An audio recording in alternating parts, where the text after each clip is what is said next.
video we're going to be taking a look at the ECPE exam, and I'm going to be talking to you about boosting your writing marks. So obviously this is perfect for you if you're taking the ECPE exam. So let's have a look, shall we? Now, as hopefully most of you already know, in your ECPE exam you are going to have half an hour to write an essay, and they don't actually give you a word limit. They say a page to a page and a half, and that's of A4 paper.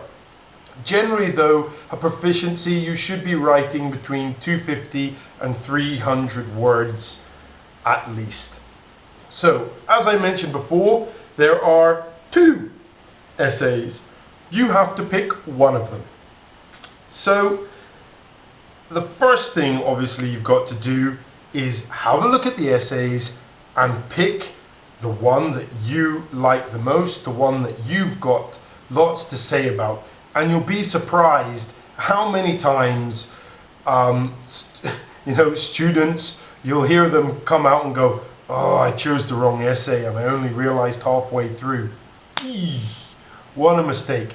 Spend some time at the start having a look at the essays. Now, as I said, there are two essays, yeah?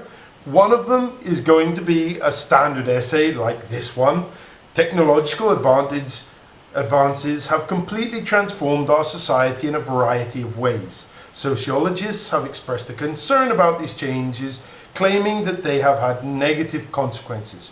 To what extent do you agree with this statement? So you should have a look at the essay, underline at exactly what you have to do, and think to yourself, okay, brainstorm, come up with ideas for this essay. The other essay, it could be another one like this, but usually, especially these days, it's a little bit more abstract or philosophical. For example, laughter is said to have healing properties. Do you agree? And what is the role of laughter in our society? So let's say, for example, these were your two essays. Me personally, straight away, I would say, I'll have essay 1. Thank you very much about technology. This one, it's very interesting, but I think I would struggle to write it in half an hour. Now, you've got to do whatever you want. I know some students, and some of my students love these philosophical or abstract essays, and they're really good at them. In fact, they probably come up with better essays than I could come up with. They're that good. But this is something that you have to do yourself. Anyway, so let's have a look at some tips, shall we?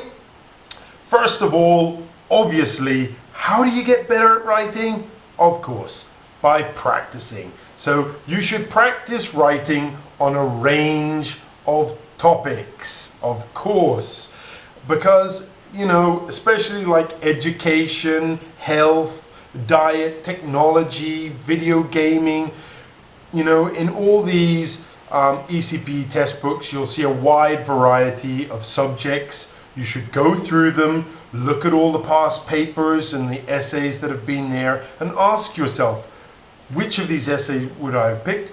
Could I answer this essay?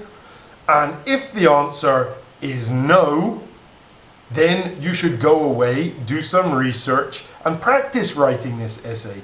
Because trust me, the last thing you want to do is have a look at an essay and go, "Oh, on genetic engineering, I could never do that." And then the exam day comes, and what is it? Genetic engineering. You'll be like, "Oh, I was just looking at an essay and I never did anything." It'll be so bad. Learn from this.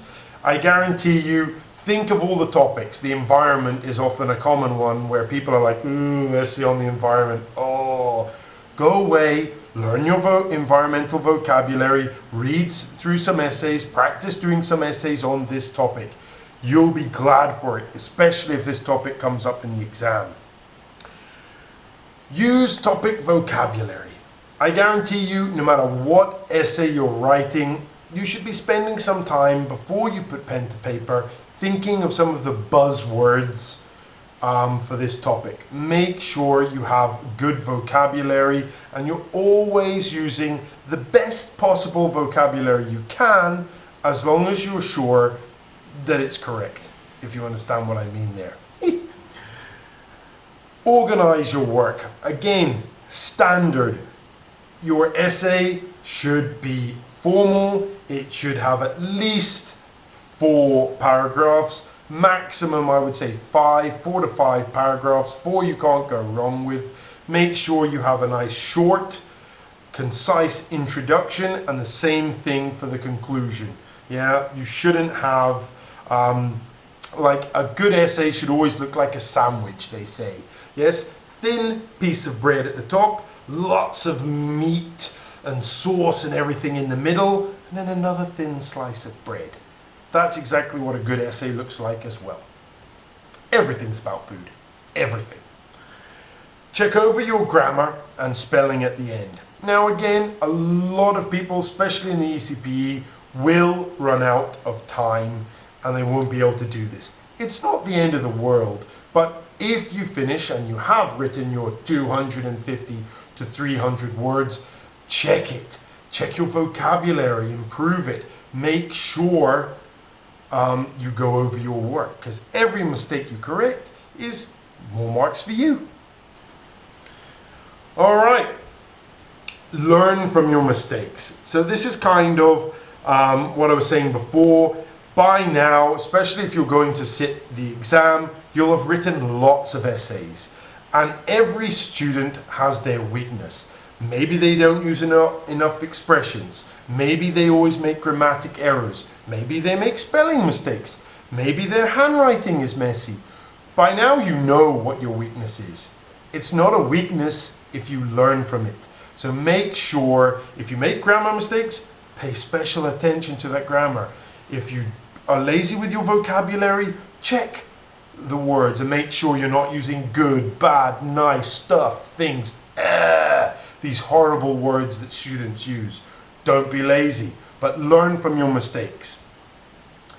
Read model answers. Now this is very, very useful. I'm sure your teacher will give you lots of modal answers, model verbs. Model answers, and especially again on a wide range of topics, because model answers give you everything. They show you how to organize your work, they give you ideas, they give you expressions, they give you vocabulary, and generally they give you ideas of how to approach essays. So they are vital. Read model answers. Learn and use expressions and linking structures. This is kind of to do with the vocabulary as well. As standard, make sure you're linking everything up. You know, your standard, furthermore, moreover, in addition, another important point, not only but also, all these lovely things that make your writing flow. You should be using those and you should know them. Be aware of formality. Usually most students don't have a problem with that. Again, make sure you're not being too informal here. Keep everything nice and formal. Essays are formal pieces of writing.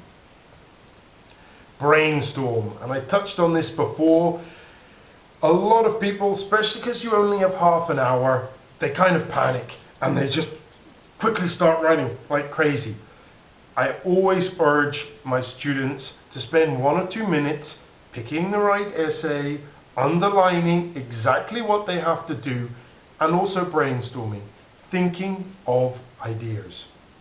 Because there's nothing worse than getting towards the end of your essay and then all of a sudden you're like, oh, I forgot to put that point in, or why didn't I talk about that? You know, do a little skeleton essay. Hopefully you know what that is. If you don't, send me a message and I'll explain it for you or do another video for you. Very useful things, skeleton essays. Brainstorm. And again, read the question, underline the tasks. I just spoke about this. So I hope this video has been useful and you're getting lots of practice with your essay writing. Of course, if you want any more tips and things like that, it's very, very useful to understand how the examiners actually mark your essay. There's a nice little video on that explaining everything that the examiners are looking for so you can give it to them. Simple. And also also some more tips. Thanks very much for watching. That's all for now. Bye.